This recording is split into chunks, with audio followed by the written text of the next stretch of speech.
think they'll clap for anything in this audience. God is the villain here. Adam and Eve are in the Garden of Eden, and God is there with them. Okay. I'm sorry, you brought it up. Yeah, no, I'm allowed to do this.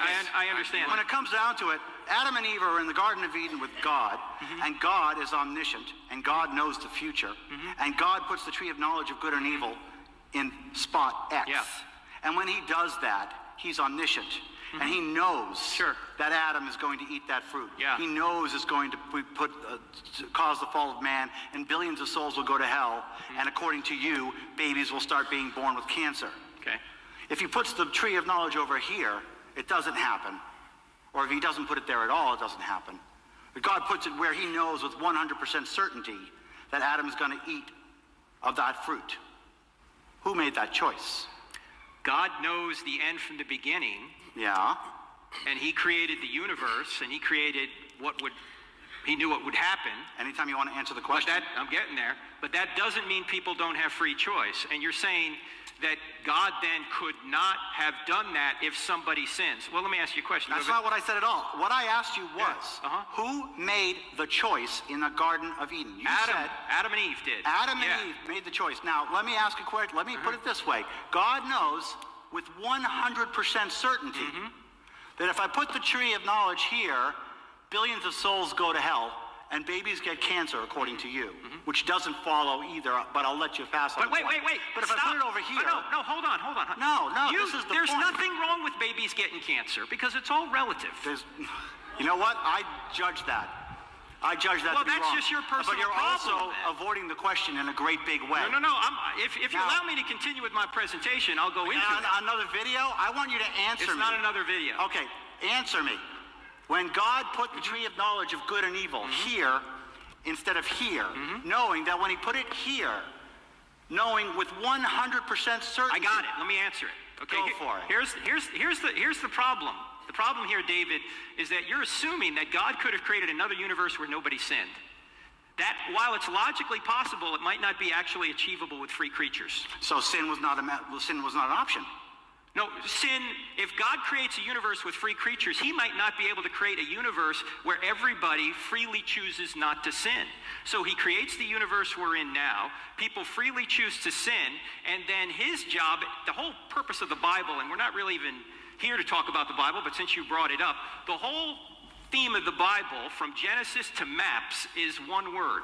And that is redemption. You have paradise lost in Genesis, paradise regained in Revelation. You are totally avoiding my question. No, I'm getting there. Before Adam ate that apple, he was without sin. Yes. Before he ate that apple, he was without sin.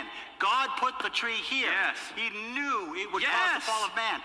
Yes. God pushed Adam and Eve out of the Garden of Eden. God made the decision. Yes. God made the choice. And then God made the choice to go in and rescue them. So that's what the redemption's all about. God chose. David, I think they'll clap for anything in this audience. God is the villain here. God is the one. Wait, stop. Yes. There's no villains because there's no good or evil. You've already said so. Changing the subject.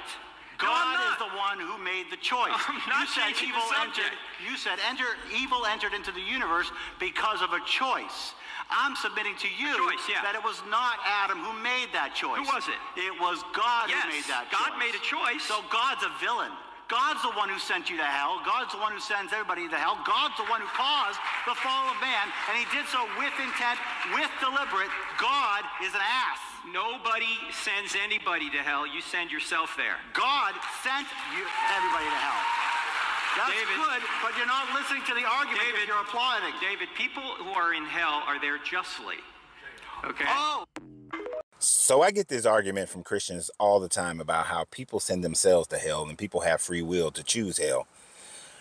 But as this man so eloquently put it, your God, who has the ability to create a universe that is free of sin, according to your beliefs, chose rather to create a universe where he knowingly knew that people would choose not to obey him, not to love him, not to fear him, not to follow him, and therefore send themselves to hell because they chose not to follow a belief in talking snakes and talking donkeys and water sprouting out of rocks and splitting seas and plagues and killing babies and all these other genocidal things and treating women poorly and believing that slavery is okay as long as you do it one way to the people of your tribe, another way to people who are not of your tribe. You want us to follow this so-called loving, narcissistic, egotistical, genocidal maniac when he initially created a universe knowing that that was going to happen. You see, let me put it in simple terms that most people can understand. There are many people in the world today who will not have a child. They refuse to have a child. They look at all the evil things that goes on in the world, and they look at the world and say, I'm not bringing a child into this world.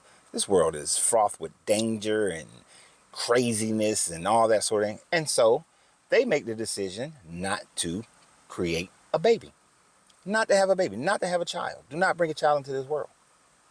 They made a choice that this world is so flawed, they're not going to bring a baby into this world. Your God had that choice. He had that choice in the very beginning to say that, hey, if I create this universe with free will, I know that people are not going to take the free will choice to love me. And if they don't, I can't just annihilate them so that they have no more existence and don't feel any pain and they just go away. Nah, let's not do that. That's not a better choice. Instead, I think I'll punish the fuck out of them for all eternity because they didn't make that choice. That was the thought process of your God. That would be like a person bringing a child into the world knowing that the child is going to be beaten and raped and murdered and all these other sorts of things. And you do it anyway, saying that, well, maybe if the child decides to live on this side of town or that side of town or in this other town, other country, they won't experience that. But if they choose to live in America, then that's what they're going to experience. So I'm going to bring this child into America and see if they ever decide to leave America. But no, your God didn't. But he's supposed to be the all-powerful God. He's supposed to be this guy who can create whatever type universe he desired to create. And if this guy had a desire to create a being that would love him freely, then that desire is stronger than that God. So therefore, that is not God, because nothing can be stronger than a God and nothing can cause a God to do anything whatsoever. So the idea that your God wasn't smart enough, wasn't loving enough, wasn't caring enough to create a universe that did not have sin so that people can live a blissful life and a blissful afterlife. Hell, there's not even a reason to have a life and have an afterlife. Just a blissful existence. But that's not what was created. That's not what we have. So therefore, your God didn't create shit. The universe is simply the universe. There can be no good without evil. There can't be hot without cold. They exist on the same plane. So therefore, on the same pole. So therefore, they both must exist in order for either one of them to exist, because they're just attributes of one thing on the pole. Whether we call it morality, whether we call it temperature, well, no matter what we call the pole, it just exists on the pole. And the perspective is wherever the vibration is of the person on the pole, or in this case, the being on the pole. Your God is not just good. Your God is also freaking evil.